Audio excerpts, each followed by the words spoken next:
The Phoenix Lights event has become the subject of great debate in the UFO community, primarily due to many confusing facts and myths. First, to avoid any confusion, we need to classify the Phoenix Lights into two categories. First and foremost are the lights associated with the March 13th event, seen shortly after 8 p.m. The lights appeared to be fixed to a large V-shaped or triangular-shaped craft. There are varying witness descriptions of different light arrays, patterns, and number of lights, which could suggest the possibility of multiple craft, or a singular craft that changed as it flew across the Arizona skies. Witnesses all unanimously agree that the craft, or multiple craft, were completely silent and flew very close to the ground. One craft was over a mile wide, according to hundreds of documented witness accounts. The second category of Phoenix Lights are the luminescent amber orbs that randomly appear individually in pairs or groups. They can appear together in rigid formation or separated by miles. They do not flicker or emit any smoke trails and remain perfectly fixed in their position relative to each other and the ground.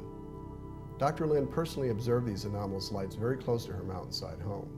It was startling and it was amazing. At the same time, there was nothing there but blackness and these three amber orbs, and something told me to take everything in: the size, the shape, the color, the distance. They were about 3 to 6 feet each, depending on how close or far away they were. They were definitely oval shape. And the amber color within each orb, and I call them an orb because the light did not extend outside the edge at all. It was totally self-contained. It was very uniform, amber color. My wife Fran and I observed these anomalous orbs in November 2005 from a 737 departing Phoenix Sky Harbor Airport. It was around 8:15 in the evening, the same time the Phoenix Lights event occurred in 1997. Two amber orbs suddenly appeared out of nowhere in a side-by-side formation.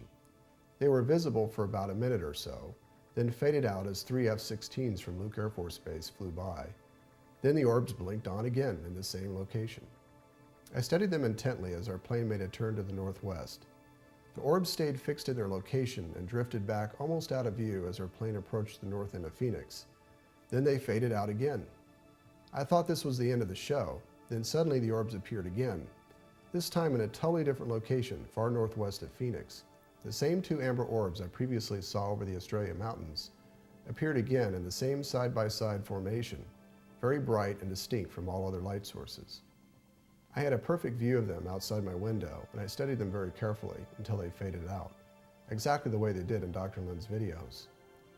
I'm thrilled I finally got to see them for myself, not only for validation, but also to have the opportunity to view them in person and analyze them. They did not appear to be aircraft, flares, or any natural phenomenon.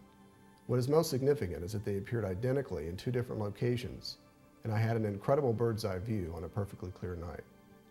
The orbs are a separate phenomenon from what happened on March 13, 1997, which by all accounts was a massive UFO flyover. The orbs are fiercely argued to be flares dropped by the military due to their similar appearance. Skeptics have thrown out many explanations, none of which have been substantiated by any facts or witness accounts.